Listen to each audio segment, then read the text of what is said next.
الحمد لله نحمده ونستعينه ونستغفره ونؤمن به ونتوكل عليه ونعوذ بالله من شرور أنفسنا ومن سيئات أعمالنا من يهده الله فلا مضل له ومن يضلل فلا هادي له ونشهد أن لا إله إلا الله وحده لا شريك له ونشهد أن سيدنا ومولانا محمدا عبده ورسوله صلى الله تعالى عليه وعلى آله وأصحابه وبارك وسلم أما بعد فأعوذ بالله من الشيطان الرجيم بسم الله الرحمن الرحيم من عمل صالحا من ذكر أو أنثى وهو مؤمن فلنحيينه حياة طيبة ولنجزينهم أجرهم بأحسن ما كانوا يعملون. وقال رسول الله صلى الله عليه وسلم لا عدوى ولا طيارة ولا سفر ولا هامة في الإسلام أو كما قال رسول الله صلى الله عليه وسلم. बुजुर्गान मोहतरम, अल्लाह रब्बुल आलमीन दो জাহানের কামিয়াবির জন্য মৌলিকভাবে আমাদেরকে দুটা জিনিস দান করেছেন, ঈমান আর আমল। বাকি সব এরই ডালপালা, ব্যাখ্যা। আসলে এই দুটা, ঈমান যেটা অন্তরের বিশ্বাসের সাথে সম্পর্কিত, আরটা হলো আমাল, এটা বাহ্যিক অঙ্গ প্রত্যঙ্গের সাথে জড়িত।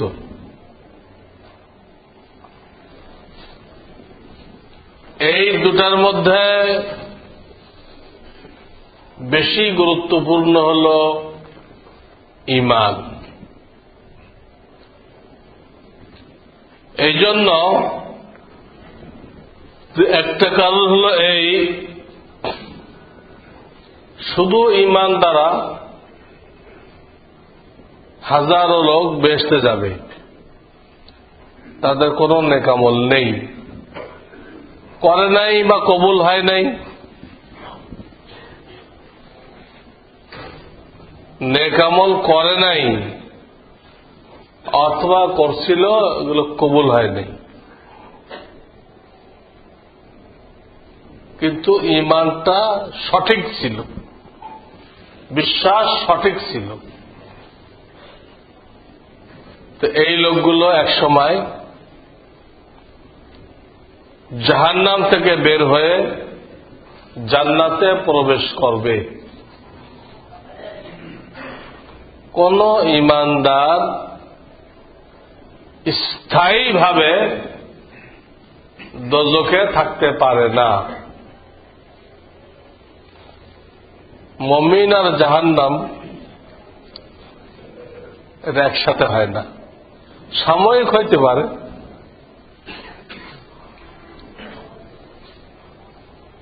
অস্থায়ী হইতে পারে। তাই একটা বিষয় গেল, শুধু ঈমান দিয়ে হাজারো লাখো লোক বেহেশতে যাবে। দ্বিতীয় একটা কারণ এই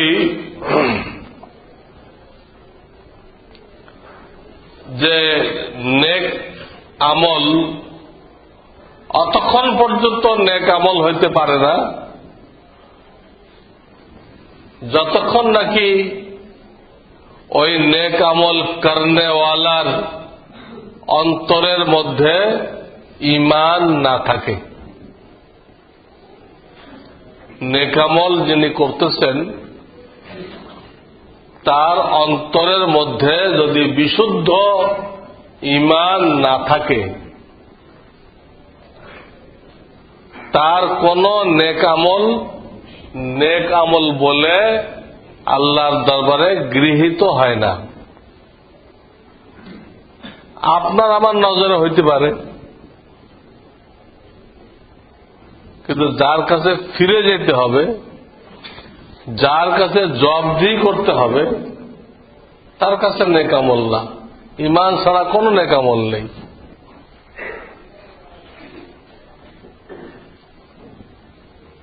শস্য খেতে লোকেরা বাঁশের মধ্যে জামা পরে রাখে, শস্য খেতে বাঁশের মধ্যে জামা পরে রাখে, যাতে কোনো জানোয়ারে এখানে আসতে সাহস না পায়, ফসল নষ্ট না করে। তো ওইটা শিয়ালের নজরে মানুষ, বিরাট এক লোক দাঁড়ায় আছে, কিন্তু কোন মানুষের নজরে মানুষ না। শিয়াল মনে করে বিরাট এক হুজুর দাঁড়ায় আছে।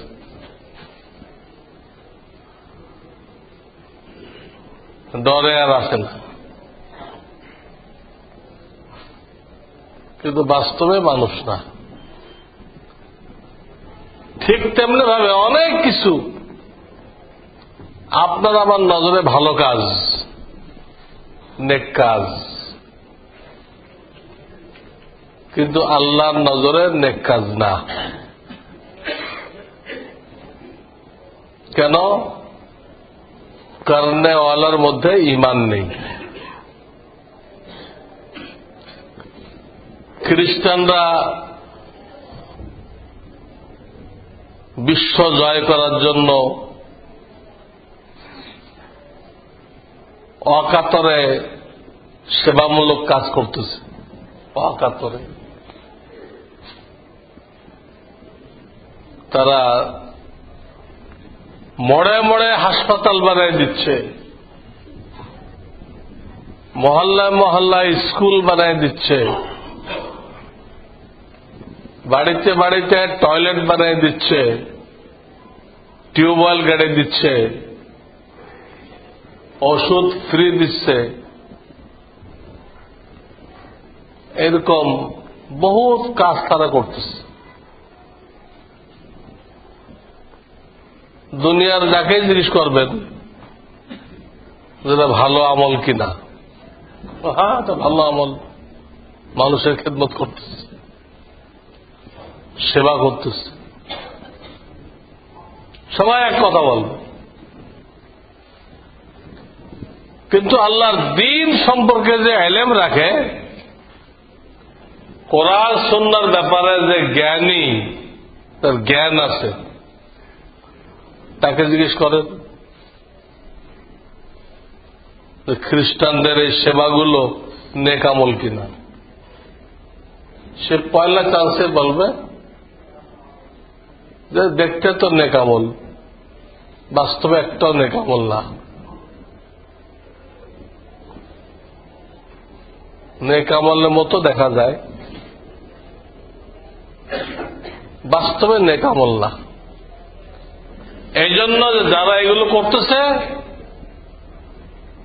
তারা সব কাফের।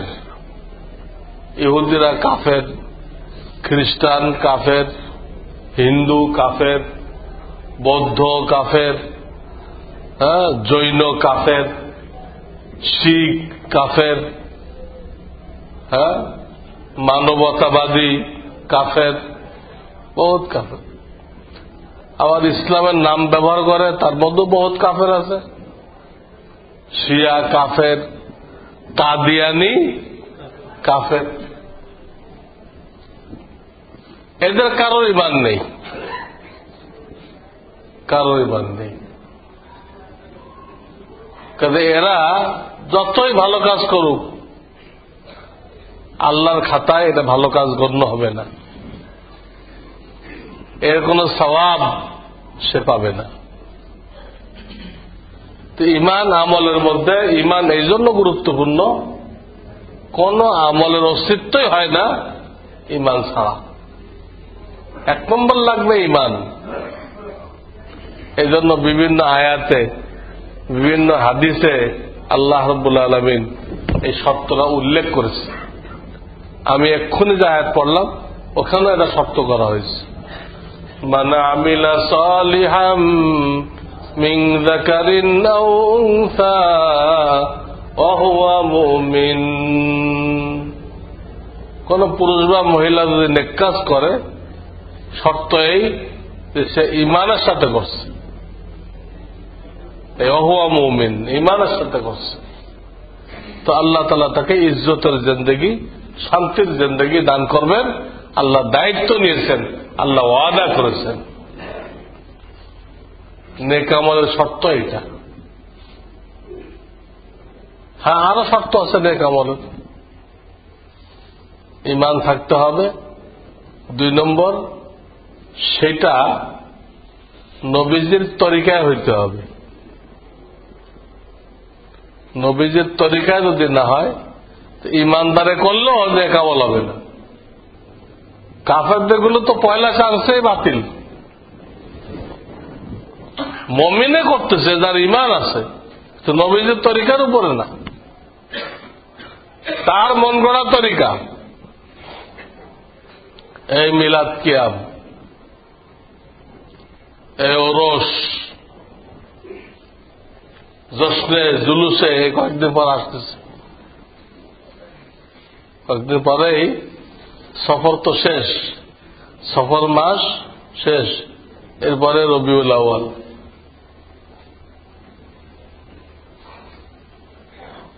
তখন দেখবেন আশিকে রসুলদের ভিড়,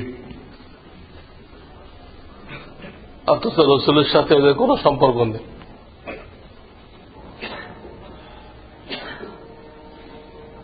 তো এইগুলো যেহেতু সুন্নতের সাথে মিল নেই, রসুলের সুন্নত দ্বারা প্রমাণিত না, মাজারে যত কিছু হইতেছে, ফাতিহা হইতেছে, তওয়াফ হইতেছে, মান্নত হইতেছে, মাজারে সিজদা হইতেছে, মাজারে গাড়ি থামায় পয়সা দেওয়া হইতেছে, যত কিছু হইতেছে, এর একটাও নেক আমল না। কারণ এখানে সুন্নত নেই, সুন্নত নেই, নবীজির তরিকা নেই। কাজে আপনি ওরসের নামে 5 লাখ লোক জমা করলেন, বহু ধুমধামের সাথে ওরস হয়ে গেল, হলো ইসলামের কি হল? নেক আমলের কি হল? মূর্খ লোকেরা, জ্ঞান পাপী, এগুলোকে খুব গুরুত্ব দেয়। গাড়ি ভরে ভরে রাজধানীর থেকে যায় এই সমস্ত ল্যাংটা বাবার দরবারে, দেখতেছে ল্যাংটা পড়ে আছে, আর গ্রাজুয়েটরা গাড়ি ভরে ভরে যাইতেছে এই ল্যাংটার দরকার। কি করতে তুই গ্রাজুয়েট হয়েছ? হ্যাঁ, যার একটা রাখালের সমান জ্ঞান নেই, গ্রাজুয়েট।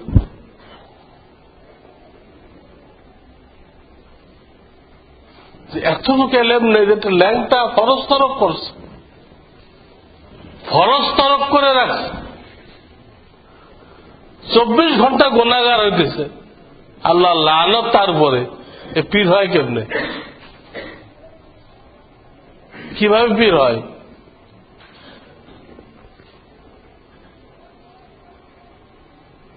এই অধিকাংশ পীরের এই হালাত। যান সুরেশ্বরী দরবার শরীফ নাম দিছে, কি সেখানে এক ল্যাংটা অভিশপ্ত পড়ে আছে, আর সব শিক্ষিত লোকেরা গরু ছাগল নিয়ে ওখানে জমা হইতেছে। তো বলতেছিলাম, কোন মুসলমান বা মমিন একটা বাহ্যিক ভালো কাজ করলো, কিন্তু রসুলের তরিকা নেই, ওটা নেক আমল হবে না, বিদআত হবে। 3 নম্বর শর্ত নেক আমল হওয়ার জন্য, সেখানে ইখলাস থাকতে হবে। ইখলাস, তাসফিয়ে নিয়ত, অর্থাৎ ওটা আপনি একমাত্র আল্লাহকে রাজি খুশি করার জন্য করছেন, একমাত্র আল্লাহকে রাজি খুশি করার জন্য করেছেন। ঈমান থাকতে হবে, নবীজির তরিকা থাকতে হবে, আপনার নিয়তটা ঠিক থাকতে হবে। এই 3টা শর্ত যখন একত্রে পাওয়া যায়, এটাকে কোরআন হাদিসের পরিভাষায় ভালো কাজ বলে, নেক আমল বলে। প্রায় লোক দেখা যায় এলাকায় খুব কাজ করে, সব মসজিদে তার দান আছে, সব এতিমখানায় তার দান আছে, সব জায়গায় সে দান খরচ করতেছে। কোন দিনই অনুষ্ঠান হলে সে অবশ্যই উপস্থিত থাকে। তো এলাকার সব লোক তার খুব ভক্ত হয়ে যায়। এই লোক তো মাশাআল্লাহ খুবই ইসলামের দরদি, খুবই ইসলামের দরদি। তাদের বিভিন্ন মাহফিলে সভাপতি বানাই দেওয়া হয়, কারণ তারা সভাপতি বানাইলে ওই প্রতিষ্ঠানে লাখখানি টাকা অন্তত পাওয়া যাবে। তো এরকম লোক পাবে। কিছুদিন যাওয়ার পরে ধরা পড়ে যে এইগুলো যে সে করছে একটা আল্লাহর জন্য করে নেই। ইলেকশন করবে, ইলেকশনে কামিয়াবি হাসিল করার জন্য সে এটা টেকনিক হিসেবে করছে। ইলেকশনে কামিয়াবি হাসিল করার জন্য, জনমত একচেটিয়া তার পক্ষে নেওয়ার জন্য সে এই মসজিদ বানাইছে, মাদ্রাসা বানাইছে, সব কমিটিতে সে আছে। উদ্দেশ্য আল্লাহকে রাজি করা না, উদ্দেশ্য সামনে একটা টার্গেট আছে, ওই টার্গেট বাস্তবায়ন করার জন্য সে লক্ষ লক্ষ টাকা ব্যয় করছে। এটাকে শরীয়তের পরিভাষায়, শরীয়তের পরিভাষায় এটাকে দান বলা হবে না, নেক আমল বলা হবে না। এখানে ইখলাস পাওয়া যায় নাই, লিল্লাহিয়াত বলে, লিল্লাহিয়াত পাওয়া যায় নাই। কি পাওয়া গেছে? রিয়া, লোক দেখানো, লোক দেখানো পাওয়া গেছে, নেক আমল পাওয়া যায়নি। তো আমি বলতেছিলাম যে নেক আমল হওয়ার জন্য এই শর্ত। একটা ভালো কাজ করলেই মনে করলাম যে ভালো কাজ করছে, নেক আমল করছে, আমলনামায় বিরাট সব লেখা হয়ে গেছে। আমলনামায় সব লেখা হবে এই তিনটা শর্ত পুরা হওয়ার পরে। তো আমার মূল কথা ছিল, যদিও আল্লাহ তাআলা মৌলিকভাবে দুটা কাজ দিচ্ছেন, ঈমান আর আমল, এই দুটার মধ্যে আবার কলবের সাথে যারা জড়িত ঈমান, এটার গুরুত্ব বেশি। কারণ শুধু এটা দিয়ে জান্নাতে যাওয়া যায়, আর এইটা ছাড়া কোন নেক আমল সংগঠিত হইতে পারে না, করলেও হবে না। নেক আমল করলেও নেক আমল হবে না। এই জন্য ঈমানের গুরুত্ব বেশি। হযরত ওমর ফারুক রাদিয়াল্লাহু তাআলা আনহু বলেন, তাআল্লামনাল ঈমান সুম্মা তাআল্লামনাল কুরআন। আমরা নবীজির সোহবতে আগে ঈমান শিখেছিলাম,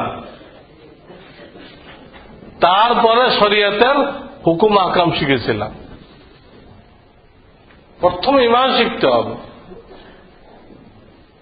কিসে ঈমান নষ্ট হয়ে যায় এগুলো জানতে হবে, যাতে একটা কথার দরুন তার ঈমানটা বাতিল না হয়ে যায়। ঈমান খুবই স্পর্শকাতর বিষয়। একটা মুস্তাহাব নিয়ে যদি কেউ উপহাস করে, মজা করে, ঠাট্টা করে, মুস্তাহাব, ফরজ আজেব না, এত ঈমান চলে যায়। ঈমান চলে গেলে পিছনে যত ভালো কাজ সে করছে সব ভালো কাজগুলো মাটি হয়ে যায়, শেষ। এবং সে বিবাহিত হইলে বিবির সাথে সম্পর্ক ছিন্ন হয়ে যায়। আর আবার নতুন করে তাকে ঈমান আনতে হবে, আবার বিবির সাথে নতুন করে বিবাহ দৌড়াইতে হবে। খুবই স্পর্শকাতর। এখন সফর মাস চলতেছে, এই সফর মাস সম্পর্কে কিছু জিনিস আছে যেগুলো ঈমানের সাথে সাংঘর্ষিক, সংঘাতপূর্ণ।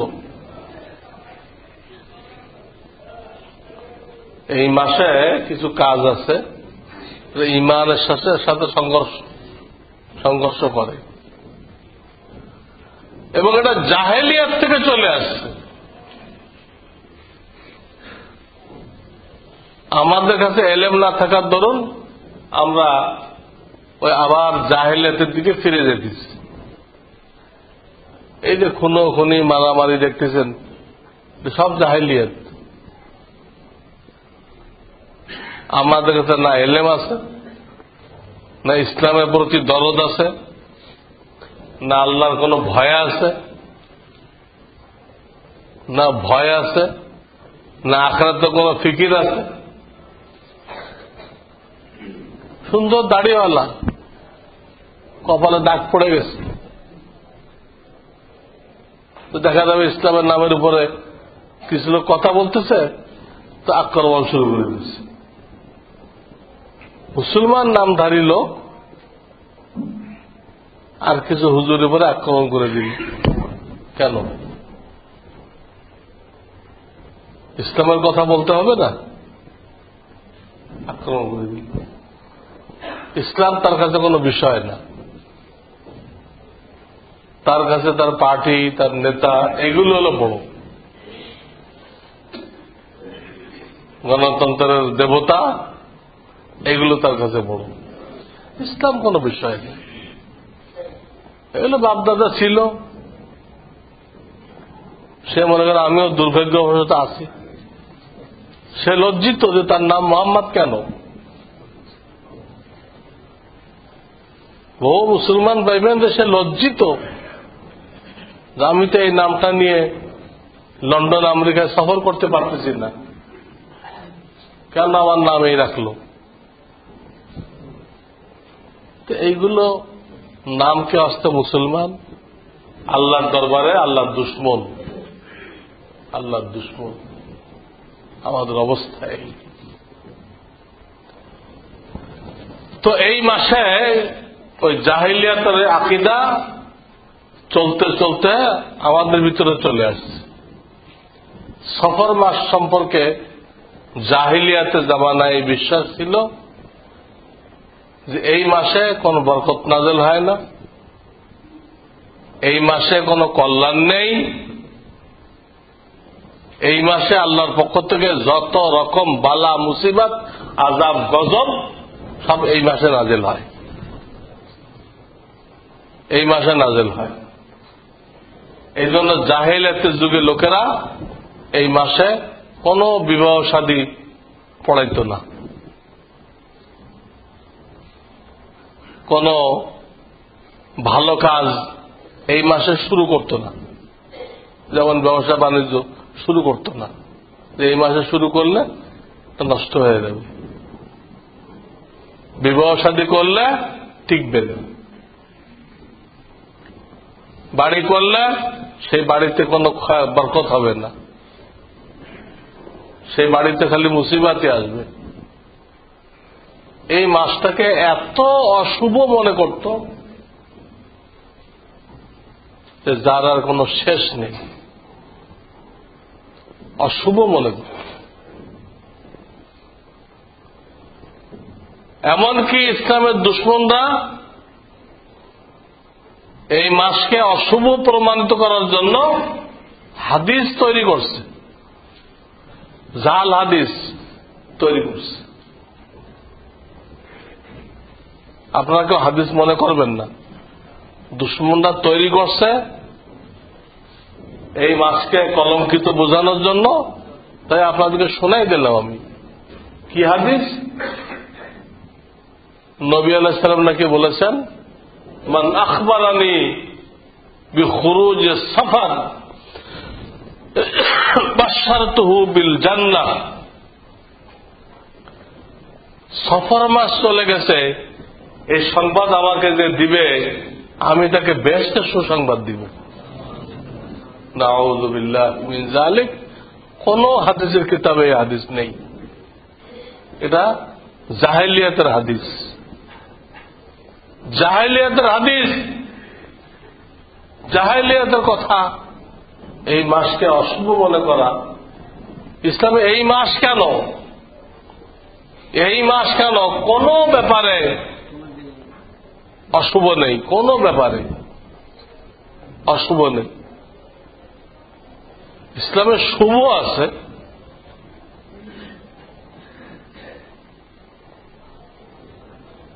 ভালো কোন কিছু দেখে মনে মনে ধারণা করাতে ভালো হবে, শুভ লক্ষণ, এটা ইসলামে নিষেধ করে নেই। কারণ এর অর্থ আল্লাহর রহমতের উপরে ভরসা করা। শুভকামনা মানে আল্লাহর রহমতের উপরে ভরসা করা, ভালো। যেমন সুলহ হুদায়বিয়ার সময় আরবের কত নেতা আসলো, কিন্তু রাসূলের সাথে সুলহ হলো না, কথা মিল পড়ল না, আসে তর্ক বিতর্ক করে চলে যায়।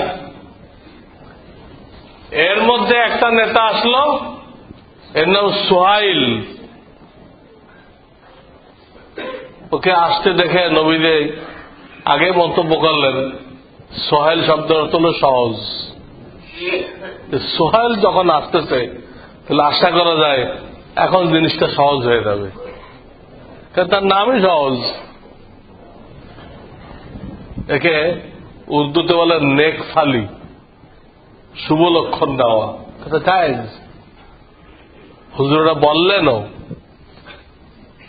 এটা বললেনও যে এখন সহজ হয়ে যাবে। আসলে সহজ হয়ে গেল,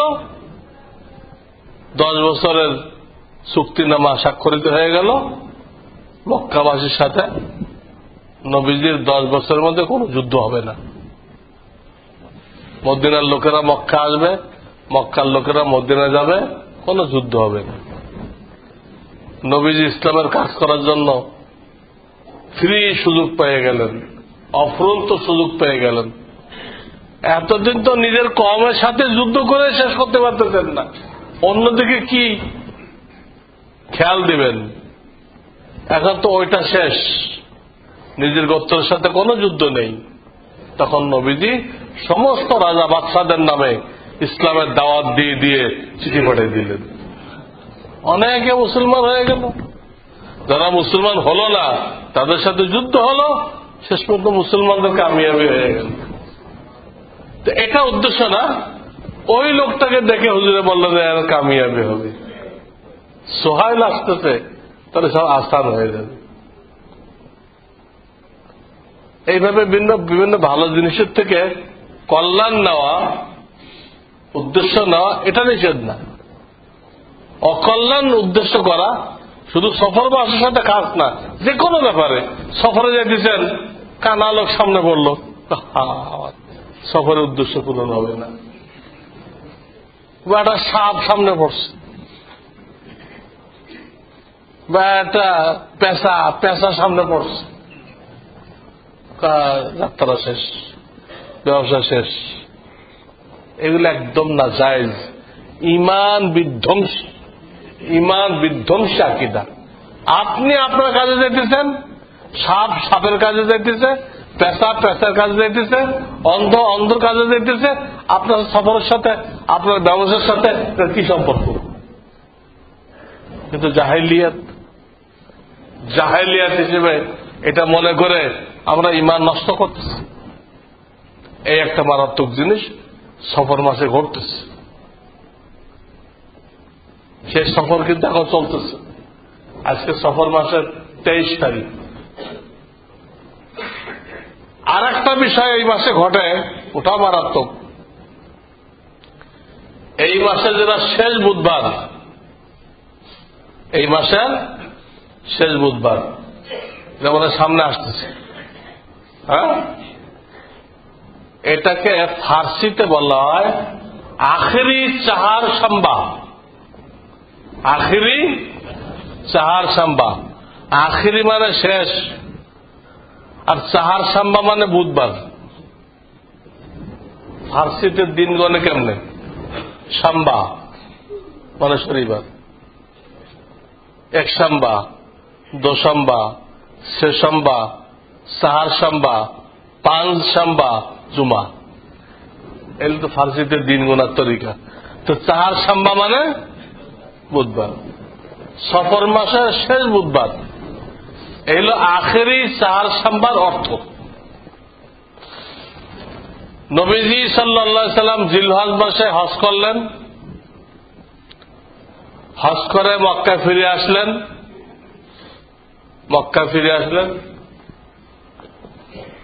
ফিরে এসে কিছুদিন সুস্থ ছিলেন।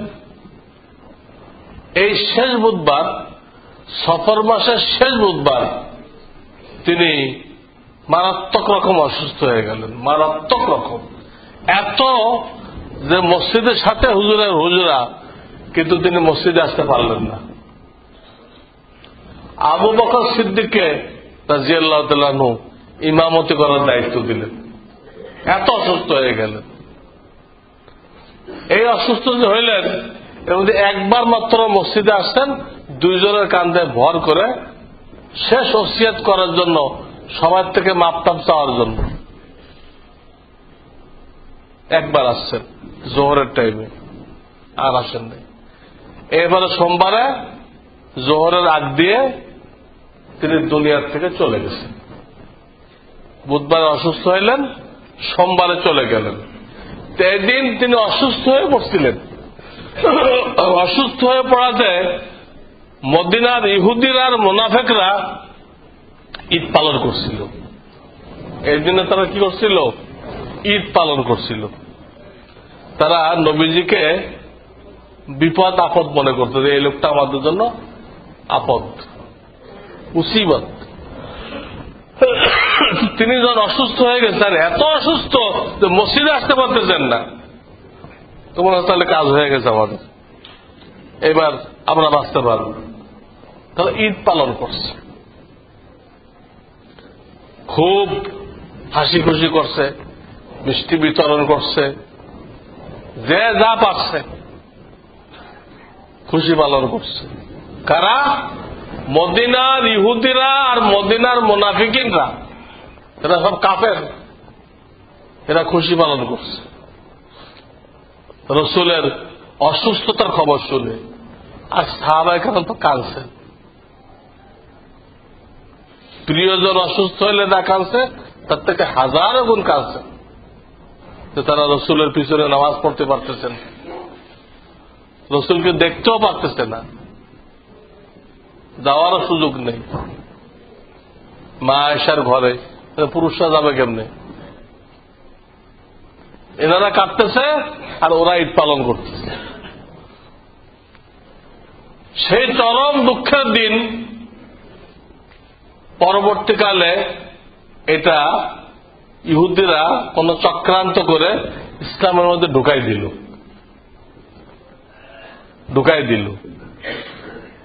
ঢুকায় সেই দিনটাকে তাদের মতো ঈদ পালন করার জন্য ওটা একটা আলাদা নাম দিল। এবং মুসলমানরা যদি বুঝতে না পারে, এই জন্য শানে নুজুল চেঞ্জ করে দিল। এই দিনে শানে নুজুল কি করলো? চেঞ্জ করে দিল। তারা ব্যাপক হারে প্রচার দিল যে নবীজি মৃত্যুর আগে অসুস্থ হয়ে গেছিলেন, বেশ কিছুদিন অসুস্থ ছিলেন, এই দিন তিনি সুস্থ হয়েছিলেন, সুস্থ হয়ে প্রথম গোসল করলেন। অসুস্থতা থেকে এই দিন সুস্থ হয়ে কি করলেন? গোসল করলেন। তাহলে সব মুসলমানের এই দিন খুশি পালন করা উচিত। নবীজি কি হয়ে গেছেন? খুশি হয়ে গেছেন। এই শানে নুজুল বয়ান করল। আর মুসলমানরা তো ইতিহাস পড়ে না, ওলামাদের কাছেও জিজ্ঞেস করে না, তারা বিশ্বাস করলো হ্যাঁ রসুল যদি সুস্থ হয়ে দেয় তাকে তো ঠিকই খুশি করার দরকার, ওই দিন ছুটি পালন করার দরকার, আনন্দ করার দরকার। এটা অনেকটা এপ্রিল ফুলের মতো। মুসলমানরা পালন করে কেন? এটা এপ্রিল ফুল, 1 এপ্রিল সবাইকে বোকা বানানো, গাধা বানানো। এটা তো খ্রিস্টানরা পালন করে। একদিন মুসলমানদেরকে ধোকা দিয়ে আগুন দিয়ে পোড়াই মারছিল স্পেনের মধ্যে। বলছিল তোমরা মসজিদে ঢুকলে তোমার নিরাপত্তা, মসজিদের বাইরে যারা থাকবে তাদের মেরে ফেলে দেওয়া হবে। সব মসজিদে জড়ো হয়েছে, পরে চতুর্দিক দিয়ে পেট্রোল ঢেলে দিয়ে সব পোড়াই মারছে। স্পেনের ঘটনা, 400 বছর ইসলামী হুকুমত ছিল। তো ওইখান থেকে খ্রিস্টানরা এই দিনটাকে পালন করে আসতেছে এপ্রিল ফুল। কিন্তু মুসলমান এমন একটা জাতি, দুনিয়ার কোনো খবর নেই, কোন ইতিহাস জানে না, তারা পালন করতেছে। আরে বেকুবের দল, তোরা বুঝিস না, তো তোদের বিরুদ্ধে হয়েছিল, তোদেরকে পোড়ায় মেরে এপ্রিল ফিল করা হয়েছিল, এপ্রিল ফুল পালন করা হয়েছিল, তুই কি হিসেবে করতেছিস?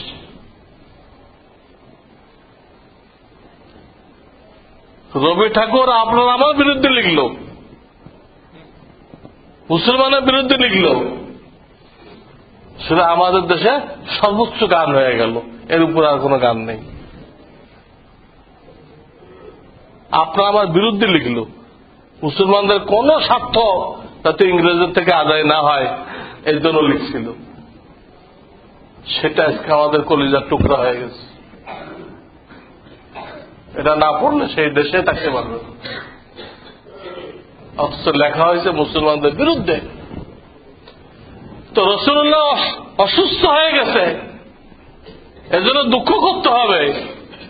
সেদিকে এই কাফেররা পলিসি করে ঈদের দিন বানাই দিলে আমরা ওটাকে ঈদের দিন হিসেবে ছুটির দিন ঘোষণা করলাম, করে আমরা পালন করতেছি আখেরি সাহার সম্ভব। এখন বুঝেন কি পরিমাণ আমরা দিনের থেকে দূরে চলে গেছি। এলেমের থেকে দূরে চলে গেছি। আর কাফেররা আমাদেরকে কিভাবে নাচাইতেছে, যা বুঝাইতেছে তাই বুঝতেছি, ওটা বাস্তব না অবাস্তব এটা আমরা খেয়াল করতেছি না। আবার ওই দিন ইশরাকের সময় একটা নামাজ বয়ান করছে, 4 রাকাত নামাজ, সে নামাজ পড়লে নাকি জান্নাত ওয়াজিব হয়ে যায়। আখেরি 4 সোমবার দিন সকালে 4 রাকাত নামাজ পড়তে হয়। সব জাল হাদিস, বানোয়াট হাদিস। আপনি সারা বছর ইশরাক পড়তেছেন, পড়েন, কিন্তু আখেরি 4 সোমবার দিন পড়লে এই ফজিলাত, এর হাদিস কোথায়? তো দুশ্মনরা ঢুকাইছে আপনার আমার ইমান নষ্ট করার জন্য।